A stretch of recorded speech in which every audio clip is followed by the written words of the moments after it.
அருமையானவர்களே, இந்த நாளிலும் அவனுடைய வார்த்தை நம்மிடத்திலே கொண்டு வருகிறேன். அப்போஸ்தலர் 9ஆம் அதிகாரம் அதிலே 11, 12 வசனத்தை நான் படிக்கிறேன். அப்பொழுது கர்த்தர் அனனியாவை நோக்கி என்ன சொல்றாருன்னா, நீ எழுந்து நேர்த்தெருவு என்னப்பட்ட தெருவுக்கு போய் யூதாவின் வீட்டிலே தர்சு பட்டணத்தானாகிய சவுல் என்னும் பேருள்ள ஒருவனை தேடு, அவன் இப்பொழுது ஜெபம் பண்ணுகிறான். அனனியா என்னும் பேருள்ள ஒரு மனுஷன் தன்னிடத்தில் வரவும் தான் பார்வையடையும்படி தன்மேல் கை வைக்கவும் தரிசனம் கண்டான் என்றார். 17ஆம் வசனம் பாருங்க. அப்பொழுது அனனியா போய் வீட்டுக்குள் பிரவேசித்து அவன் மேல் கைகளை வைத்து, சகோதரனாகிய சவுலே, நீ வந்த வழியிலே உனக்கு தரிசனமான இயேசுவாகிய கர்த்தர் நீ பார்வையடையும்படிக்கு பரிசுத்த ஆவியினாலே நிரப்பப்படும்படிக்கும் என்னை அனுப்பினார் என்றான். உடனே என்ன நடக்குது? அவன் கண்களில் இருந்து மீன் செதில்கள் போன்றவைகள் விழுந்தது. அவன் பார்வையடைந்து எழுந்திருந்து ஞான ஸ்நானம் பெற்றான். ஆமென். அப்ப பவுல் இயேசுவை விரோதிக்கிறவனா இருக்கிறான், நிருபங்களை கேட்டு வாங்குறான், இயேசுவை பின்பற்றுகிறவர்களை கொலை செய்ய, சங்கிலிகளினாலே கட்ட. அப்படி கேட்டு வாங்கி வரும் பொழுது இயேசு அவனை சந்திக்கிறார். நீ துன்பப்படுத்துகிற கிறிஸ்துவாகிய இயேசு நானே என்று சொல்லி. அப்ப அந்த என்கவுண்டர் நடந்தோடனே பவுல் பாருங்க ஜெபம் பண்ண ஆரம்பிச்சிட்டார். செபிக்கிற ஒருவனை மிரக்கல் தேடி வருது பாருங்க. இன்னைக்கு நீங்க செபித்து கொண்டிருக்கிறீங்க, உங்க அற்புதம் உங்களை தேடி வருகிறது. ஆமென். பவுல் செபித்து கொண்டிருக்கிறான்.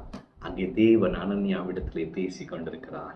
நீங்கள் செபிக்கிறீர்கள், தேவன் உங்களுக்காக உங்கள் அற்புதத்தை அனுப்புகிற நபர்களிடத்திலே அவர் பேசி கொண்டிருக்கிறார். நீங்க ஒரு கான்ட்ராக்ட் சைன் பண்ணணும்னு நினைச்சு இப்ப ஜெபம் பண்ணிட்டு இருக்கீங்க, ஆண்டவர் அதற்கேற்ற ஆட்களை அனுப்புகிறார்.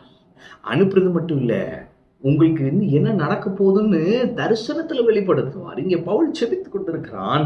அவனுக்கு அவர் தரிசனத்துல என்ன நடக்க போகிறது என்று வெளிப்படுத்தினார். வரப்போகும் காரியங்களை அறிவிக்கிற தெய்வன் நம்முடைய தெய்வன். நீங்க செபிக்கும் பொழுது உங்களோடு பேசுவார். என்ன நடக்க போகுது வெளிப்படுத்துவார். உங்க அற்புதம் உங்களை தேடி வருகிறதை நீங்கள் பார்ப்பீர்கள். நீங்கள் கண்ட தரிசனத்தின்படியே உங்கள் வாழ்க்கையிலே நடக்க போகிறது. ஆமென். அப்ப தேவன் நிறைய விதத்துல பேசுறாரு. அடிப்படையா தம்முடைய வார்த்தையை கொண்டு பேசுறாரு. இப்ப நான் சொல்றேன், வார்த்தையின் அடிப்படையிலே தரிசனங்கள் மூலமாய் உங்களோடு பேசுவார். நீங்கள் செபிக்கும் பொழுது தரிசனங்களை காண்பீர்கள். வரப்போகிற காரியங்களை உங்களுக்கு அறிவிப்பார். அதனுடைய விளைவு என்ன? ஜெபத்திற்கான பதிலை பெற்றுக்கொள்வீர்கள். பவுல் செபித்து கொண்டிருந்தான், தரிசனம் கண்டான்.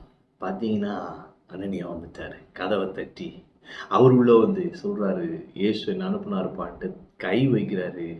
அவன் பார்வையடைந்தான், ஞான ஸ்நானம் பெற்றான், பரிசுத்த ஆவியினால் நிரப்பப்பட்டான். இன்றைக்கு நான் சொல்லுகிறேன், செபிக்கிற உங்களை தேடி உங்கள் பதில்கள் வருகிறது. செபிக்கிற உங்களை தேடி உங்கள் அற்புதங்கள் வருகிறது.